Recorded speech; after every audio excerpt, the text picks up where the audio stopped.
Shri Satcharita Sadguru Sainath Maharaj Ki Jai. Chapter 22. Rescues from Serpent Bites. Bala Sahib Medikar, Bapu Sahib Bhuti, Ahmed Shakkar, Hamad Pant, Baba's opinion regarding killing of serpents. Preliminary. How to meditate on Baba. No one has been able to fathom the nature or the form of the Almighty. Even the Vedas and the thousand-tongued Shirsha are not able to describe it fully, but the devotees cannot but know and look at the form of the Lord, for they know that his feet are the only means of their happiness. According to the Hinduism, the earth rests on the head of the serpent god Sheshnaga, who has 1,000 heads. They know no other method of attaining the supreme goal of life except meditating on the holy feet. Hamad Pant suggests an easy way of devotion and meditation as follows. As the dark fortnight of every month wears out gradually, the moonlight also wanes in the same degree, and on the new moon day we do not see the moon at all, nor do we get her light. Therefore, when the bright fortnight begins, people are very anxious to see the moon.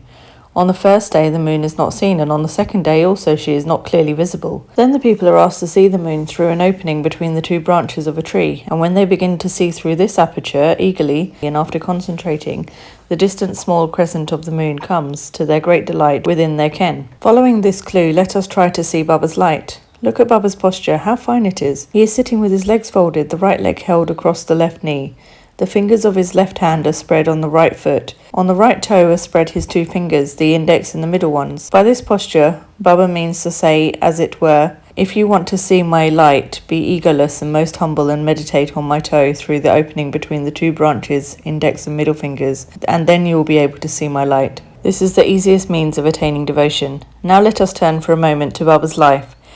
Shirdi had become a place of pilgrimage on account of Baba's stay. People from all quarters began to flock there, and both the rich and the poor began to be benefited in more ways than one, and in some form or other. Who can describe Baba's boundless love and his wonderful natural knowledge and his all-pervasiveness? Blessed is he who could experience one or all of these. Sometimes Baba observed long silence, which was, in a way, his dissertation on Brahman. At other times he was consciousness, bliss incarnate, surrounded by his devotees. Sometimes he spoke in parables, and at other times indulged in wit and humour. At times he was quite unambiguous, clear, and at times he seemed enraged.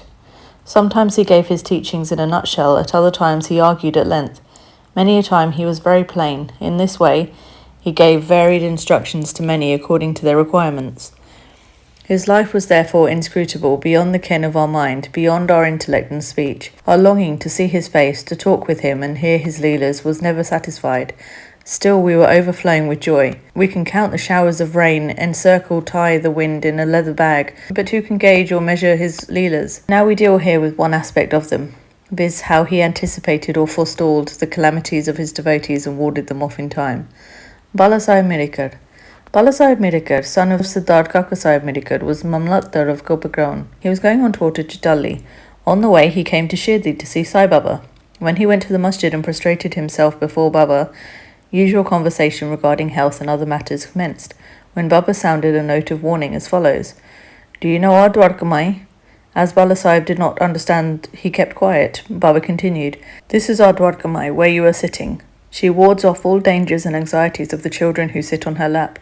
This Masjid Mai, its presiding deity, is very merciful. She is the mother of the simple devotees whom she will save in calamities. Once a person sits on her lap, all his troubles are over. He who rests in her shade gets bliss. Then Baba gave him Udi and placed his protecting hand on his head.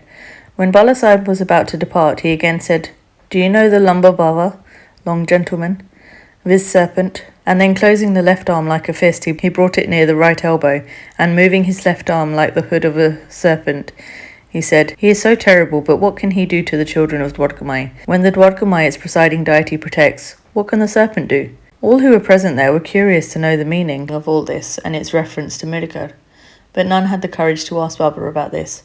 Then Bala Sahib saluted Baba and left the masjid with Shama. Baba called Shama back and asked him to accompany Bala Sahib and enjoy the Chitali trip. Shama came to Bala Sahib and told him that he would go with him according to Baba's wish. Bala Sahib replied that he need not come, as it would be inconvenient.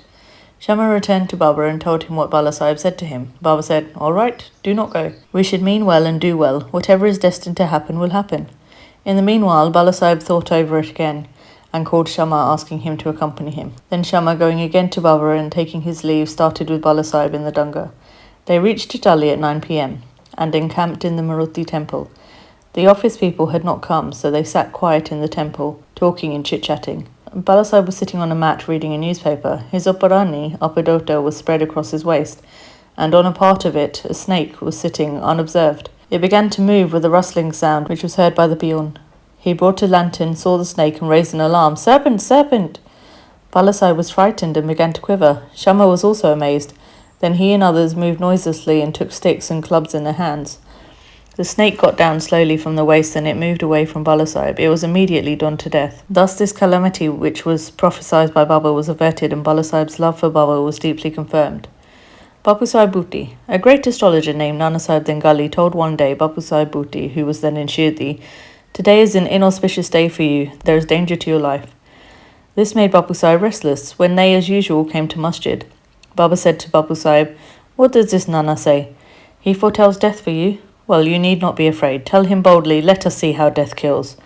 Then later in the evening, Bapu Sahib went to his privy for easing himself, where he saw a snake. His servant saw it and lifted a stone to strike at it. Bapu Sahib asked him to get a big stick, but before the servant returned with the stick, the snake was seen moving away and soon disappeared. Bapu Sahib remembered with joy Baba's words of fearlessness. Amir Shankar. Amir Shankar was a native of the village Gurali in Gopurgaon, Taluka. He belonged to the butcher caste. He worked as a commission agent in Bandra and was well known there. He once suffered from rheumatism, which gave him much pain. He was then reminded of God, and so he left his business and went to Shirdi and prayed to Baba to relieve him from his malady. Baba then stationed him in the Javadi, which was then a damp, unhealthy place, unfit for such a patient. Any other place in the village or Gurali itself would have been better for Amir, but Baba's word was the deciding factor in the chief medicine. Baba did not allow him to come to the masjid, but fixed him in the Javadi, where he got very great advantage. Baba passed via Javadi every morning and evening, and every alternate day Baba went to the Javadi in a procession and slept there. So Amir got Baba's contact very often, easily. Amir stayed there for full 9 months, and then somehow or other he got a disgust for the place, so one night he stealthily left the place and came to Kopergaon and stayed in a dharamshala. There he saw an old dying fakir, who asked him for water.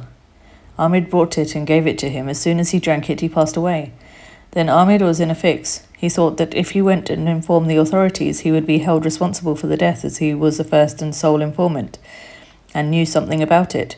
He repented for his action, viz. Leaving Shirdi without Baba's leave, and prayed to Baba. He then determined to return to Shirdi, and that same night he ran back, remembering and muttering Baba's name on the way, and reached Shirdi before daybreak, and became free from anxiety.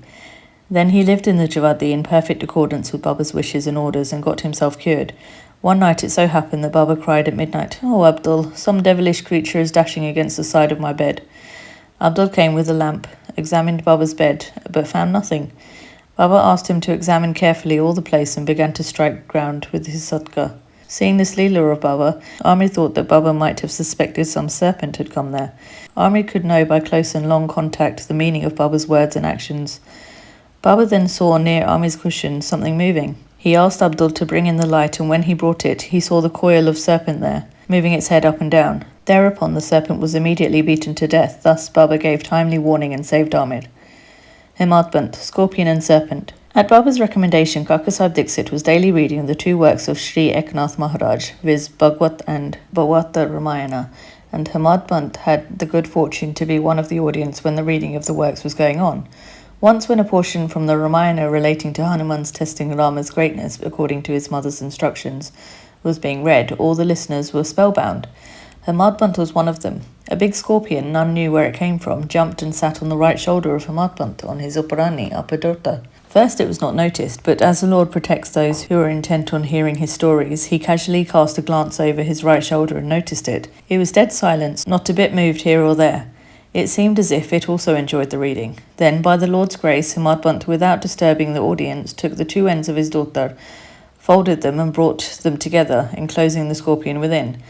Then he went out and threw it in the garden. On another occasion, some persons were sitting in the upper floor of Kaka Sahib's wadda just before nightfall, when a serpent crept through a hole in the window frame and sat coiled up. A light was brought. Though it was first dazzled, yet it sat still and only moved its head up and down. Then many persons rushed there with sticks and cudgels, But as it sat in an awkward place, no blow could be dealt. But hearing the noises of men, the serpent went out hastily through the same hole. Then all the persons there felt relieved. Baba's opinion. One devotee named Muktaram then said that it was good that the poor creature escaped. Hemadpant challenged him, saying that serpents should better be killed. There was a hot discussion between them, the former contending that serpents and such creatures should not be killed, the latter that they should be. As night came on, the discussion came to an end, without any decision being arrived at. Next day, the question was referred to Baba, who gave his settled opinion as follows. God lives in all beings and creatures, whether they be serpents or scorpions. He is the great wire puller of the world, and all beings, serpents, scorpions, etc., obey his command. Unless he will it, nobody can do any harm to others. The world is all dependent on him, and no one is independent. So we should take pity and love all creatures, leave off adventurous fights and killings, and be patient. The Lord God is the protector of all.